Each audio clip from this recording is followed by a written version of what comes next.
Hello friends, welcome back to my YouTube channel Shikshan Digital Academy. Indian polity के अंतर्गत हम पढ़ रहे हैं मौलिक अधिकारों को। आज के इस वीडियो में हम बात करेंगे सांस्कृतिक और शैक्षिक अधिकार की। वीडियो शुरू करने से पहले अगर अभी तक आपने मेरे चैनल को सब्सक्राइब नहीं किया है तो इसे सब्सक्राइब करें, शेयर करें तथा बेल आइकन प्रेस करना बिल्कुल ना भूलें, जिससे आपको मेरे आगे आने वाले सभी वीडियोस की नोटिफिकेशन प्राप्त हो सके। तो चलिए शुरू करते हैं आज का वीडियो और देखते हैं सांस्कृतिक और शैक्षिक अधिकार को। बात करें मौलिक अधिकारों की, तो हमारा जो संविधान है वो नागरिकों को कुछ मौलिक अधिकार देता है या फिर कुछ बुनियादी अधिकारों की गारंटी प्रदान करता है। बात करें कि कितने अधिकार हमें दिए गए हैं, तो भारत के संविधान में हमें कुल 6 मौलिक अधिकार दिए गए हैं, जिनका जो प्रावधान है वो अनुच्छेद 12 से 35 तक किया गया है। यानी कि हमारे संविधान में जो भाग 3 है संविधान का, उसमें अनुच्छेद 12 से लेकर 35 तक मौलिक अधिकारों का प्रावधान किया गया है। आज हम जिस अधिकार की बात करेंगे वो अनुच्छेद 29 और 30 के अंतर्गत वर्णित है, जिसमें भारतीय नागरिकों को सांस्कृतिक और शैक्षिक अधिकार दिए गए हैं। पहले हम बात करते हैं कि ये जो अधिकार है वो क्यों नागरिकों के लिए जरूरी हैं। तो इस मौलिक अधिकार का जो उद्देश्य है वो भारत में अल्पसंख्यक समूहों की संस्कृति को सुरक्षित करना है। यानी कि आप जानते हैं कि जो भारत देश है वो हिंदू जनसंख्या उसमें ज्यादा है, तो हिंदुओं के अलावा जो और अल्पसंख्यक जनसंख्या यहाँ पर रहती है, यानी कि जो धर्म या भाषा के आधार पर जो कम जनसंख्या के लोग यहाँ पे हैं, यानी कि जिनको हम अल्पसंख्यक कहते हैं, उन समूह की जो संस्कृति है उसको संरक्षित करने के लिए उनको ये अधिकार दिए गए हैं। भारतीय समाज क्योंकि एक मिश्रित विषम समाज है और इसकी जो विविधता है वो ही इसकी एक शक्ति है। यानी कि भारतीय समाज क्या है, विविधता से भरा हुआ है, अलग अलग जाति धर्म के लोग यहाँ पर रहते हैं और यही जो विविधता है वो भारत की एक शक्ति है। संविधान जो ये अल्पसंख्यक हैं इनको अधिकारों की कुछ गारंटी देता है ताकि इस देश की विविधता को संरक्षित रखा जा सके। यानी कि हमारे देश की जो ये विविधता है इसको संरक्षित रखने के लिए ही जो अल्पसंख्यक हैं उनको अपनी जो संस्कृति या फिर जो अपने रीति रिवाज या जो भी चीजें हैं उनको संरक्षित करने का जो अधिकार है वो दिया गया है, ताकि देश की जो संस्कृति की रक्षा है वो की जा सके, उसका संरक्षण किया जा सके और उसका प्रचार प्रसार करने का उनको अवसर प्रदान किया जा सके। अब हम बात करेंगे इससे संबंधित जो हमारा पहला अनुच्छेद है वो यानी कि अनुच्छेद 29 की। अनुच्छेद 29 क्या करता है, अल्पसंख्यकों के हितों का संरक्षण करता है। इस अनुच्छेद का जो उद्देश्य है वो अल्पसंख्यक समूह के हितों की रक्षा करना है। अर्थात अनुच्छेद 29 धार्मिक अल्पसंख्यकों एवं भाषाई अल्पसंख्यकों को सुरक्षा प्रदान करता है। यानी कि पहला पॉइंट यही है कि ये दोनों तरह के जो अल्पसंख्यक हैं उनको सुरक्षा प्रदान करता है। कहने का अर्थ यह है कि जो धार्मिक अल्पसंख्यक हैं यानी कि धर्म के आधार पर अल्पसंख्यक या फिर जो भाषा के आधार पर अल्पसंख्यक हैं, दोनों को ही सुरक्षा प्रदान करता है। यह प्रावधान करता है कि भारत के किसी भी भाग में रहने वाले नागरिकों को किसी भी अनुभाग को अपनी बोली, अपनी भाषा, अपनी लिपि या अपनी संस्कृति को सुरक्षित रखने का अधिकार है। यानी कि अनुच्छेद 29 भारत में रहने वाले कोई भी जो अल्पसंख्यक हैं, चाहे वो धार्मिक हो चाहे भाषाई हो, उनको अपनी भाषा, अपनी बोली, अपनी लिपि या फिर जो अपनी संस्कृति है उसको सुरक्षित रखने का अधिकार है। इसके अतिरिक्त किसी भी नागरिक को राज्य के अंतर्गत आने वाले संस्थान या उससे सहायता प्राप्त संस्थान में धर्म, जाति या भाषा के आधार पर प्रवेश से रोका नहीं जाएगा, ये भी इसके अंतर्गत वर्णित है।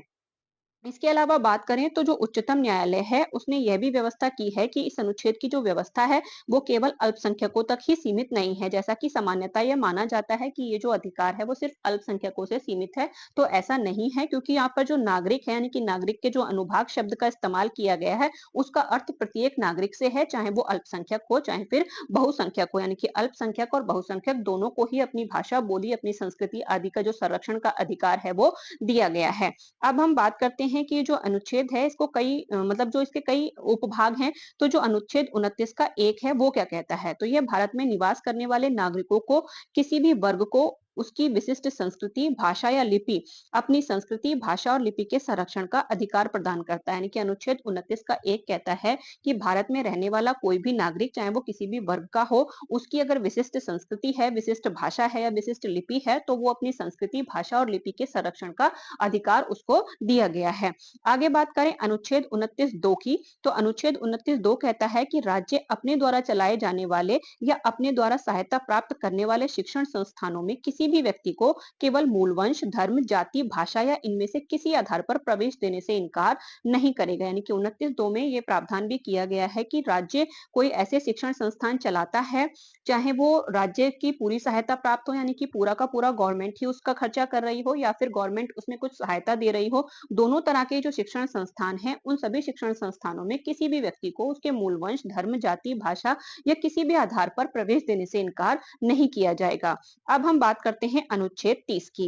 अनुच्छेद 30 की बात करें तो ये अनुच्छेद 30 कहता है अल्पसंख्यकों को शैक्षणिक संस्थाएं स्थापित करने और उनका प्रशासन करने का अधिकार है। अनुच्छेद 29 में हमने देखा कि उनको अपनी भाषा, संस्कृति, लिपि का संरक्षण करने का अधिकार है। अनुच्छेद 30 कहता है कि जो अल्पसंख्यक हैं देश में, चाहे वो भाषाई आधार पर हो, चाहे वो धार्मिक आधार पर हो, दोनों को ही अपनी शैक्षणिक संस्थाएं यानी कि शिक्षा प्रदान करने के लिए जो शैक्षणिक संस्थाएं होती हैं उनको स्थापित करने का और उनका प्रशासन किस तरह से चलाना है यानी कि उनका मैनेजमेंट किस तरह से करना है उसका अधिकार है। यह अधिकार अल्पसंख्यकों को अपने स्वयं के शैक्षणिक संस्थान बनाने, उन्हें संचालित करने का अधिकार देता है। अनुच्छेद 30 को ही शिक्षा अधिकार का चार्टर भी कहा जाता है। यानी कि कभी प्रश्न आए कि शिक्षा अधिकार का चार्टर किस अनुच्छेद को कहते हैं, तो वो अनुच्छेद 30 को कहा जाता है।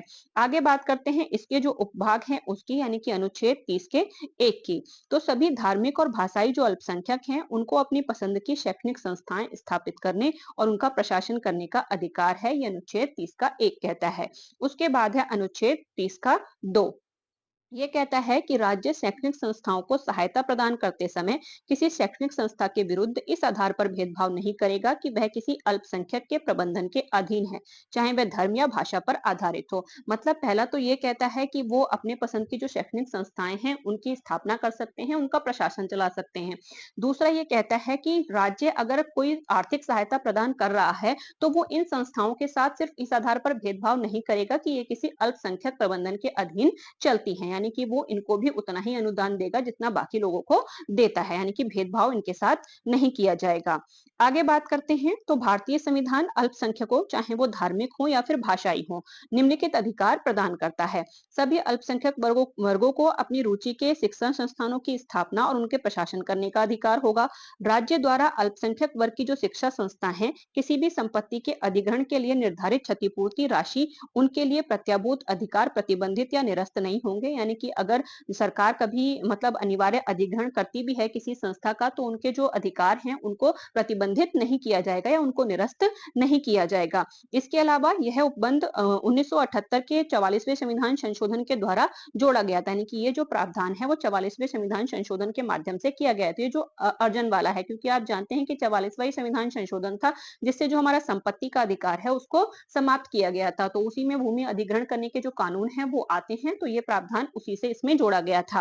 राज्य आर्थिक सहायता में अल्पसंख्यकों द्वारा प्रबंधित किसी भी शैक्षणिक संस्थान के साथ भेदभाव नहीं करेगा। मतलब यही है कि अगर राज्य आर्थिक सहायता दे रहा है तो वो किसी अल्पसंख्यक जो शिक्षण संस्थान है उसके साथ इस आधार पर भेदभाव नहीं करेगा कि उसका जो प्रशासन है वो अल्पसंख्यक समुदाय चलाता है। इस तरह अनुच्छेद 30 के तहत जो संरक्षण है वो अल्पसंख्यकों, धार्मिक, सांस्कृतिक और भाषाई की सुरक्षा का विस्तार नागरिकों के किसी अन्य अनुभाग के लिए नहीं है। यानी कि जैसे कि अनुच्छेद 29 है, अनुच्छेद 29 कहता है कि जो कोई भी व्यक्ति है, यानी कि चाहे वो भाषाई आधार पर अल्पसंख्यक हो चाहे नहीं हो, सभी को क्या है अपनी संस्कृति, अपनी लिपि जो है उसके संरक्षण का अधिकार है। लेकिन अनुच्छेद जो 30 है वो सिर्फ और सिर्फ जो भाषाई या फिर जो सांस्कृतिक या फिर धार्मिक जो अल्पसंख्यक हैं उनके लिए, यानी कि इसका जो विस्तार है वो अनुच्छेद 29 के जैसा नहीं है। इसका जो विस्तार है वो सिर्फ अल्पसंख्यकों तक ही सीमित है।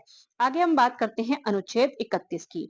अनुच्छेद 31 की बात करें तो अनुच्छेद जो 31 है वो संपत्ति के अधिकार से संबंधित है और संपत्ति का जो अधिकार है वो 44वें संविधान संशोधन के द्वारा समाप्त कर दिया गया। यानी कि अनुच्छेद 31 जो है उसको संविधान के 44वें संविधान संशोधन के द्वारा निरसित यानी कि समाप्त कर दिया गया है।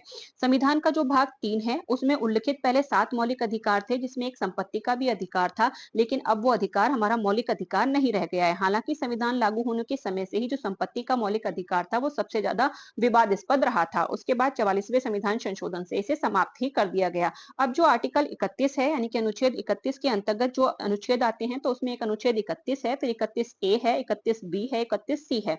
ये शुरुआत में शामिल थे। अब 44वें संविधान संशोधन से जो अनुच्छेद 31 है उसे समाप्त कर दिया गया, यानी कि वर्तमान में अनुच्छेद 31 ए, अनुच्छेद 31 बी और अनुच्छेद 31 सी ही शामिल है हमारे संविधान में। यानी कि कभी प्रश्न आता है कि क्या अनुच्छेद 31 हमारे संविधान में शामिल है, तो अनुच्छेद 31 नहीं है, क्योंकि अनुच्छेद 31 संपत्ति के अधिकार से संबंधित था, जो कि 44वें संविधान संशोधन से समाप्त कर दिया गया है। उसके जो भाग हैं यानी कि अनुच्छेद 31A, 31B और 31C वर्तमान में हमारे संविधान में शामिल हैं। तो प्रथम संविधान जो संशोधन था 1951 में जिसको किया गया था, उसमें अनुच्छेद 31A और 31B को शामिल किया गया था, यानी कि पहले संविधान संशोधन से अनुच्छेद 31A और 31B को जोड़ा गया था और 25वें संविधान संशोधन अधिनियम 1971 के माध्यम से 31C को इसमें शामिल किया गया था। उसके बाद 44वें से 31 को समाप्त कर दिया गया था। यहाँ पर नोट है, पहले उसे देखते हैं। तो जो 44वां संविधान संशोधन अधिनियम है, जिसको 1978 में किया गया था, उसके द्वारा मौलिक अधिकारों में से संपत्ति के अधिकार यानी कि भाग 3 में से अनुच्छेद 19(1) के 4 को समाप्त कर दिया गया था। क्योंकि जो हमारा संपत्ति का अधिकार है, वो अनुच्छेद 31 में तो था ही, इसके अलावा अनुच्छेद जो 19 है, अनुच्छेद 19 के जो भाग हैं, उसमें अनुच्छेद 19 के भाग 1 का जो चा पार्ट है, उसको भी समाप्त कर दिया गया है, क्योंकि उसमें भी संपत्ति का अधिकार दिया गया था। इसके लिए संविधान के भाग 12 में नए अनुच्छेद 301 के रूप में इसका प्रावधान किया गया है, यानी कि अब जो हमारे संपत्ति का अधिकार है, वो अभी भी हमारा कानूनी यानी कि संवैधानिक अधिकार है, लेकिन मौलिक अधिकार नहीं है। संवैधानिक और मौलिक अधिकारों में फर्क इतना ही है कि जो हमारे मौलिक अधिकार हैं, उसको संविधान में अलग से भाग 3 में मौलिक अधिकारों के अंतर्गत रखा गया है। इसके अलावा संविधान हमें जो भी अधिकार देता है, वो संवैधानिक अधिकार होते हैं। तो जो संपत्ति का अधिकार है, वो वर्तमान में कानूनी अधिकार या फिर कहें संवैधानिक अधिकार है, मौलिक अधिकार नहीं है। आगे हम बात करते हैं इसके जो अनुच्छेद अभी वर्तमान में हैं उनकी, यानी कि अनुच्छेद 31A की। अनुच्छेद 31A तो यह कानूनों की 5 श्रेणियों से व्यावृत्ति प्रदान करता है, यानी कि कानून की 5 श्रेणियों से छूट प्रदान करता है। इन्हें अनुच्छेद 14 तथा अनुच्छेद 19 के द्वारा प्रदत्त मौलिक अधिकारों के उल्लंघन के आधार पर चुनौती देकर अवैध नहीं ठहराया जा सकता। यानी कि अनुच्छेद 31A 5 ऐसे कानून हैं जिनसे छूट प्रदान करता है। कहने का मतलब ये है कि मतलब जो अनुच्छेद 14 या फिर अनुच्छेद 19 के आधार पर इनको न्यायालय में चुनौती नहीं दी जा सकती। कहने का अर्थ कि अगर कोई व्यक्ति इस आधार पर जो इसके अंतर्गत जो भी कानून बनाए जाते हैं, उनको अगर कोई इस आधार पर चुनौती देना चाहे कि अनुच्छेद 14 और अनुच्छेद 19 का उल्लंघन है, तो उस आधार पर इनको चुनौती नहीं दी जा सकती। इसमें कौन-कौन से कानून शामिल हैं? तो राज्य द्वारा संपदाओं का अधिग्रहण, यानी कि राज्य जो संपदाओं का अधिग्रहण करता है या उससे संबंधित जो भी अधिकार होते हैं, उनको राज्य द्वारा संपत्ति के प्रबंधन का जो दायित्व होता है, उसके आधार पर या फिर निगमों का विलय किया जाता है, ऐसा कोई कानून बनाया जाता है, वो या फिर निगमों के जो निदेशक या फिर शेयर धारक होते हैं, उनके अधिकारों का पुनर्निर्धारण या फिर उनकी समाप्ति की जाती है। खनन या पट्टे का पुनर्निर्धारण या फिर उनकी समाप्ति की जाती है, यानी कि इन सब चीजों से संबंधित जो भी कानून बनाए जाते हैं, उनमें अगर अनुच्छेद 14 या अनुच्छेद 19 का उल्लंघन हो रहा है, तो कोई भी व्यक्ति इस आधार पर जाकर इन कानूनों को चुनौती नहीं दे सकता, क्योंकि 31(1) कहता है कि सरकार ऐसे कार्य करने के लिए इनका प्रयोग कर सकती है। उसके बाद बात करें अनुच्छेद 31B की, तो यह 9वीं अनुसूची में उल्लिखित अधिनियमों एवं नियमों को व्यावृत्ति प्रदान करता है, यानी कि हमारे संविधान में जो अनुसूचियां हैं उसमें एक 9वीं अनुसूची है। 9वीं अनुसूची में सरकार इस तरह के कानूनों को डालती है जिसमें मतलब जिसपे न्यायालय में जिनको प्रश्नगत नहीं किया जा सकता। तो अनुच्छेद 31 का जो बी है वो ये कहता है कि 9वीं अनुसूची में जो नियम डाल दिए गए हैं उन पर फिर मतलब कोई भी व्यक्ति उनके आधार पर जो न्यायालय में जो भी कानून बनाए गए हैं उनको चुनौती नहीं दे सकता। अनुच्छेद 31B का जो दायरा है वो अनुच्छेद 1 से अधिक व्यापक है, यानी कि अनुच्छेद 31B का जो दायरा है, अभी जो हमने अनुच्छेद 31A पढ़ा उससे भी ज्यादा है। अनुच्छेद 31B 9वीं अनुसूची में सम्मिलित किसी भी विधि को सभी मौलिक अधिकारों से उन्मुक्ति प्रदान करता है, यानी कि अगर कोई भी कानून बनाकर 9वीं अनुसूची में डाल दिया गया है, तो फिर मौलिक अधिकारों के उल्लंघन के आधार पर उसको चुनौती नहीं दी जा सकती। यानी कि ऊपर वाला जो अनुच्छेद 31(1) है वो सिर्फ 5 आधारों पर की बात करता है कि 5 आधारों पर उन्हें चुनौती नहीं दी जा सकती। इसके अलावा अनुच्छेद 31 का जो बी है वो किसी भी ऐसे कानून को जो कि 9वीं अनुसूची में डाल दिया गया है उस पे अनुमुक्ति प्रदान करता है।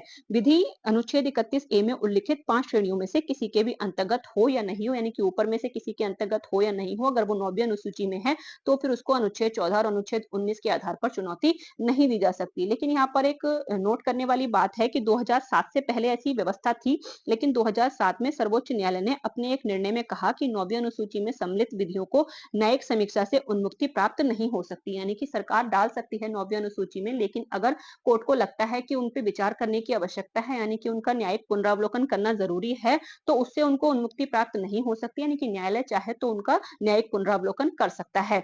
न्यायालय ने कहा कि न्यायिक समीक्षा संविधान की मूल विशेषता है और किसी भी विधि को 9वीं अनुसूची के अंतर्गत रखकर उसकी ये विशेषता समाप्त नहीं की जा सकती, यानी कि यहाँ पर न्यायालय ने कहा है कि सरकार कोई भी ऐसा कानून बनाकर 9वीं अनुसूची में नहीं डाल सकती, जिससे क्या हो, जो हमारे संविधान की न्यायिक समीक्षा की जो मूल विशेषता है, वो हनन होता हो उसका। यानी कि जो हमारा सुप्रीम कोर्ट है, उसको ये अधिकार होता है कि अगर जो हमारी विधायिका है, वो इस तरह का कोई भी कानून बनाती है, जो कि मौलिक अधिकारों का उल्लंघन करता है या उनका हनन करता है, तो वो उनको क्या कर सकती है, उनका मतलब उनकी जाँच कर सकती है। वो चेक कर सकती है कि वो संवैधानिक है या नहीं है। क्योंकि 9वीं अनुसूची में कोई भी कानून जब डाल दिया जाता है, तो उसको फिर मौलिक अधिकारों के आधार पर यानी कि 14 और 19 के आधार पर चुनौती नहीं दी जा सकती। लेकिन 2007 में सर्वोच्च न्यायालय ने कहा कि 9वीं अनुसूची भी न्यायिक पुनरावलोकन के क्षेत्र से बाहर नहीं है। अगर कोर्ट को लगता है कि उसमें न्यायिक पुनरावलोकन करने की जरूरत है, तो वो ऐसा कर सकता है। और बात करें न्यायिक पुनरावलोकन का जो सिद्धांत है उसकी, तो 24 अप्रैल 1973 को सर्वोच्च न्यायालय ने पहली बार केशवानंद भारती मामले में अपने ऐतिहासिक फैसले में संविधान के मौलिक ढांचे के सिद्धांत को प्रतिपादित किया था, जिसमें न्यायिक पुनरावलोकन की बात की गई थी कि सरकार किसी भी तरह का जो परिवर्तन है वो संविधान में कर सकती है, लेकिन वो ऐसा कोई परिवर्तन नहीं कर सकती जो संविधान के मौलिक ढांचे को ही बिगाड़ता हो या उसे नष्ट करता हो। तो ये जो कॉन्सेप्ट है या फिर ये जो पूरा ये जो कॉन्सेप्ट है वो जो केशवानंद भारती वाद है उसी में दिया गया था। अब हम आगे बात करते हैं अनुच्छेद 31 सी की। अनुच्छेद 31 सी को देखें तो भारतीय संविधान का अनुच्छेद 31 सी मौलिक अधिकारों और राज्य के जो नीति निर्देशक तत्वों से संबंधित है। यानी कि जो अनुच्छेद 31 का सी है, वो मौलिक अधिकार और जो राज्य के नीति निर्देशक तत्व हैं, जो कि भाग 4 में दिए गए हैं, उनसे संबंधित है। कहने का अर्थ यह है कि ये अनुच्छेद 25वें संविधान संशोधन 1971 के द्वारा शामिल किया गया था। यानी कि ये जो 31 सी है, इसको 25वें संविधान संशोधन के द्वारा संविधान में जोड़ा गया था। इसमें क्या-क्या प्रावधान किए गए हैं? पहला तो ये कहता है कि कोई भी कानून जिसमें अनुच्छेद 39 बी और 39 सी में विनिर्दिष्ट समाजवादी निर्देशक सिद्धांतों को लागू करने की मांग की गई है, अनुच्छेद 14 या अनुच्छेद 19 द्वारा प्रदत्त मौलिक अधिकारों के उल्लंघन के आधार पर अमान्य घोषित नहीं होंगे। यानी कि इसमें ये प्रावधान किया गया है, क्योंकि हमारा जो भाग 4 है, जिसमें राज्य के नीति निर्देशक तत्व हैं, उसमें कुछ ऐसे प्रावधान हैं जिनको सरकार मतलब राज्य के कल्याण के लिए लागू कर सकती है। तो अनुच्छेद 39 बी और 39 सी इसी से संबंधित है। यानी कि अगर समाज के कल्याण के लिए सरकार कोई भी ऐसे कार्य करती है जो कि अनुच्छेद 14 या फिर अनुच्छेद 19 का उल्लंघन करते हुए दिखाई देते हैं, तो उसके आधार पर उनको चुनौती नहीं दी जा सकती। कहने का अर्थ ये है कि राज्य चाहे तो जो कल्याण करने के लिए यानी कि लोगों के कल्याण करने के लिए ऐसे कार्य कर सकती है। इसके अलावा जो दूसरा प्रावधान इसमें किया गया है वो ये है कि इसके अतिरिक्त कोई भी कानून जिसमें ये घोषणा नहीं है कि ऐसी नीति को प्रभावी करने के लिए किसी भी अदालत में इस आधार पर प्रश्नगत नहीं किया जाएगा कि ऐसी नीति को प्रभावी नहीं करता है। कहने का मतलब पहले तो ये लिखा गया है कि अगर ऐसा है भी यानी कि कानून में लिख दिया गया है कि अगर 39 बी और 39 सी को लागू करने के लिए अनुच्छेद 14 और 19 का उल्लंघन होता भी है, तो इस आधार पर उनको न्यायालय में प्रश्नगत नहीं किया जा सकता। और यदि कोई कानून ऐसा बनाया जाता है जिसमें ये उल्लिखित नहीं है कि अनुच्छेद 39 बी और 39 सी को लागू करने के लिए किया जा रहा है, तो भी अनुच्छेद 14 और 19 के आधार पर उनको चुनौती नहीं दी जा सकती। कहने का अर्थ ये है कि सरकार चाहे तो लोक कल्याणकारी कार्यों के लिए अनुच्छेद 14 और अनुच्छेद 19 को साइड में रखते हुए लोगों के कल्याण का कार्य कर सकती है, और उस कल्याण के कार्य को रोकने के लिए आप अनुच्छेद 14 और 19 के आधार पर न्यायालय नहीं जा सकते हैं। तो इस तरह आज के वीडियो में हमने 2 अनुच्छेदों को देखा, यानी कि 2 तरह के जो हमारे अधिकार हैं उनको देखा। एक तो हमने देखा सांस्कृतिक और जो शैक्षिक का अधिकार है हमारा उसको, दूसरा हमने संपत्ति के अधिकार से संबंधित जो अधिकार था उसको देखा, जिसको 44वें संविधान संशोधन से समाप्त कर दिया गया है। इसके अलावा हमने और जो प्रावधान हमारे जो नीति निर्देशक तत्वों को लेके मौलिक अधिकारों से संबंधित हैं, उनको देखा। अगर आप इसी तरह से इंडियन पॉलिटी मेरे साथ पढ़ना चाहते हैं तो बने रहिए मेरे साथ। Thank you for watching.